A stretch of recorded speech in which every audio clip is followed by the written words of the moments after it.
Assalamualaikum, selamat datang kembali di Guru Gembul Channel. Saya pikir bulan puasa saat ini adalah sebuah momen yang tepat untuk mengucapkan rasa syukur yang luar biasa terhadap Tuhan Yang Maha Kuasa yang telah memberikan kepada saya kesempatan untuk bisa nongkrong di channel ini. Dan saya ucapkan juga terima kasih yang sangat besar yang saya ingin sampaikan kepada Baraya semua karena nonton channel ini.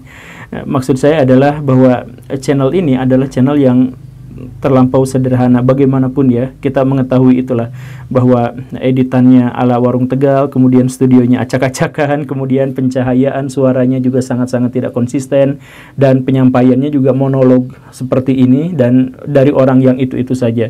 Ditambah lagi dengan hal-hal teknis yang seringkali mengganggu, termasuk diantaranya ini adalah kameranya mungkin agak miring gara-gara tripodnya bermasalah. dan dengan segala kelemahan itu dan segala keburukan itu, ternyata penonton channel Guru Gembul itu lumayan. Walaupun saya memiliki target di masa depan yang jauh lebih besar, walaupun saya memang memiliki harapan bahwa pelanggan channel Guru Gembul lebih besar dengan viewers yang lebih banyak, tapi sampai titik ini pun ini adalah sesuatu yang sangat luar biasa yang saya ucapkan terima kasih sebesar-besarnya kepada Baraya karena telah mau menyampaikan atau menyempatkan waktu untuk nonton channel yang sangat sederhana ini. Tetapi di luar itu saya memiliki rasa syukur yang jauh lebih besar pada bagian lain, yaitu bahwa ternyata channel Guru Gembul itu penonton-penontonnya adalah penonton yang khas, yang berbeda dari penonton channel yang lain. Bisa dikatakan channel Guru Gembul itu ditonton oleh orang-orang yang tidak termakan dalam bubble-nya YouTube. Jadi YouTube itu kan sebenarnya memiliki sisi yang sangat buruk, sisi yang sangat gelap, di mana dia akan menciptakan sekat-sekat pembatas antara satu pihak dengan pihak yang lain dan kemudian memperdalam perbedaan. Dan karena itu sering memunculkan kebencian yang lebih besar. Ya, channel-channel propaganda, channel-channel edukasi, channel-channel ideologi dan sebagainya, itu biasanya penontonnya banyak, tapi orangnya itu-itu saja atau orang yang sepaham dengan itu-itu saja. Kan kita mengetahui itu. Ada yang oposisi pemerintah, ya di situ semuanya, ada yang pro terhadap pemerintah di situ saja. Nah, alhamdulillahnya di sini itu, di channel ini, penontonnya sangat-sangat beragam, sangat-sangat luar biasa. Yang saya ketahui di sini adalah bahwa diferensiasi dari para pemirsa di Guru Gembul Channel itu yang paling signifikan hanya ada pada perbedaan gender, di mana perempuan hanya 6% penonton setia channel Guru Gembul itu, sedangkan laki-laki sekitar 80% dan metagender itu sekian persen sisanya. Nggak tahu yang kayak gimana. Tapi artinya selain itu, perbedaan di sini itu semuanya lengkap, semuanya ada. Jadi yang dari basis agama, misalkan yang Islam, Kristen, Hindu, Buddha itu semuanya di sini lengkap dan hampir sesuai dengan kondisi di dunia nyata di Indonesia. Atau mungkin juga dengan di Malaysia. Kemudian komposisi pekerjaan juga di sini ada yang gelarnya itu profesor, tapi ada juga yang gelarnya itu adalah yang kuli bangunan gitu. Semuanya di sini itu ada luar biasanya gitu. Jadi ini merangkum semua pihak, saya pikir itu adalah sesuatu yang sangat disyukuri. Sekali lagi, gara-gara Baraya semua di sini tidak masuk pada bubble YouTube, sesuatu yang sangat ditakuti oleh orang-orang postmodern, tetapi realitasnya terjadi seperti ini sekarang. Kemudian di sini juga kita misalkan mengetahui bahwa ada orang-orang yang bahkan dalam satu agama pun itu yang biasanya di luar bentrok di sini gabung gitu. Jadi misalkan ada yang ahli tasawuf di sini gabung, ada yang Wahabi di sini gabung, ada yang HTI, kemarin bahkan ngundang saya, ada yang ya pokoknya ada yang Syiah, ada yang NU, ada yang Islam Nusantara, semuanya segala rupa seperti itu. Yang orang Kristen juga ada yang anggota seminari di sini kemarin, ada yang guru bahkan kepala sekolah Kristen dan sebagainya.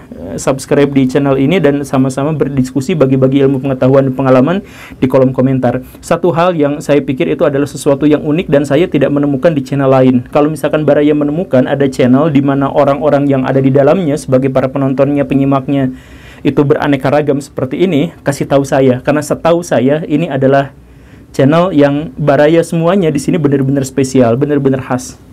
Kalau Baraya belum begitu paham tentang betapa besarnya anugerah perbedaan dalam channel ini, Baraya mungkin bisa lihat sesuatu di luar sana, bahwa orang-orang kita ini mudah sekali untuk terprovokasi, berbeda pendapat, saling ribut, gontok-gontokan, dan hal-hal yang semacam itu. Mereka tidak bisa memisahkan mana perbedaan pendapat dan permusuhan. Seringkali seperti itu kan.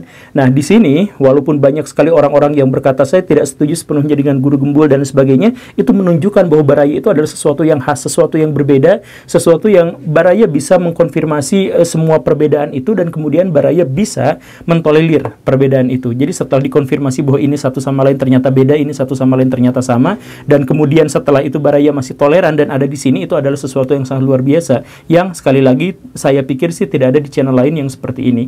Tetapi coba Baraya bayangkan, satu-satunya hal di Indonesia yang bisa mempersatukan orang itu adalah bokep. Jadi kalau misalkan ada tante-tante girang, kalau misalkan ada orang-orang yang amoral, yang kemudian ombar aurat dan sebagainya, sama kita disebutnya itu adalah para pemersatu bangsa, channel pemersatu bangsa, tokoh pemersatu bangsa dan sebagainya. Ini kan sebenarnya adalah bejat Baraya, dalam artian gini, masyarakat yang hanya bisa bersatu gara-gara sesuatu yang naluriah itu adalah masyarakat berbudi rendah. Kan bokep itu dalam tanda kutip itu adalah sesuatu yang bersifat naluriah, karena itu terkait dengan seks dan reproduksi atau simbol-simbol dari seks dan reproduksi.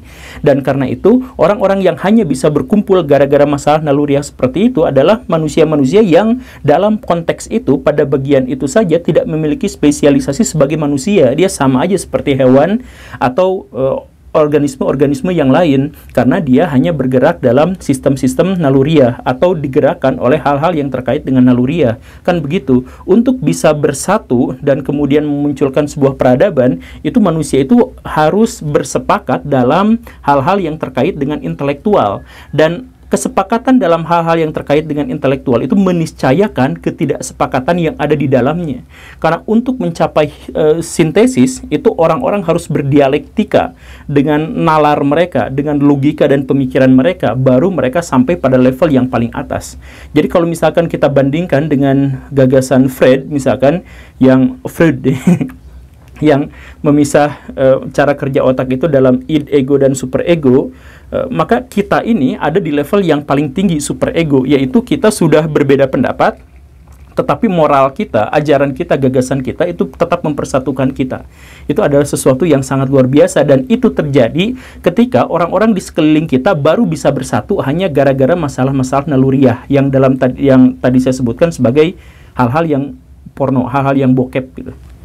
Nah, karena itu, maka saya pikir saya harus kasih giveaway kepada Baraya semua. Tapi giveaway bukan kasih hadiah yang kecil-kecil seperti itu, tapi sesuatu yang lebih permanen, sesuatu yang lebih jangka panjang. Jadi maksudnya, saya dalam hal ini berpikir bahwa kita harus bikin semacam komunitas di mana kita bisa berbagi ilmu pengetahuan, berbagi tips dan trik, dan hal yang semacam itu, termasuk juga di sana ada link bisnis dan membangun YouTube bareng-bareng dan sebagainya, dan itu untuk keuntungan bersama. Saya dulu pernah berupaya untuk membangun yang seperti itu, tapi gagal ya karena beberapa hal ya yang seperti itu. Nah, sekarang saya pengen coba lagi, nggak apa-apa kan, kemarin gagal juga kan, ya kalau gagal ya lanjut lagi aja kan, kenapa tidak. Nah, saya pengen bikin lagi karena kemarin juga ada seorang tokoh terkemuka di Indonesia, seorang artis, seorang selebriti yang menghubungi saya dan dia minta saya untuk bikin semacam komunitas yang seperti itu. Saya belum tahu tindak lanjutnya seperti apa karena sepenuhnya beliau yang memiliki ide dan gagasan yang sangat luar biasa.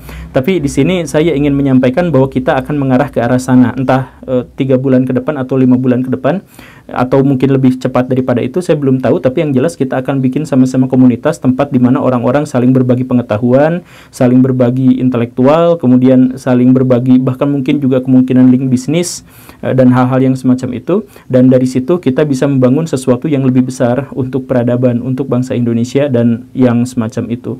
Bahwa tujuan kita itu kan menjadi manusia-manusia yang bermanfaat, yang berpengaruh buat orang lain, yang memberikan dampak yang signifikan buat masyarakat, agar masyarakat itu menjadi lebih bahagia. Dan pada generasi selanjutnya kita akan mendapatkan satu penglihatan di mana kita bisa memastikan bahwa masa depan anak-anak kita itu adalah masa depan yang jauh lebih baik daripada generasi saat ini. Jadi ya karena ini mungkin masih lama sesudah Lebaran, tapi saya akan sampaikan ini sejak awal biar Baraya nanti siap-siap. Silahkan Baraya tulis di kolom komentar saran Baraya apa terkait dengan komunitas yang mungkin akan terbentuk, karena di benak saya itu masih mengawang-awang. Baru bapak-bapak kemarin yang sangat luar biasa memberikan kepada saya inspirasi aja untuk itu. Jadi terima kasih karena sudah menyimak. Saya Guru Gembul. Assalamualaikum warahmatullahi wabarakatuh.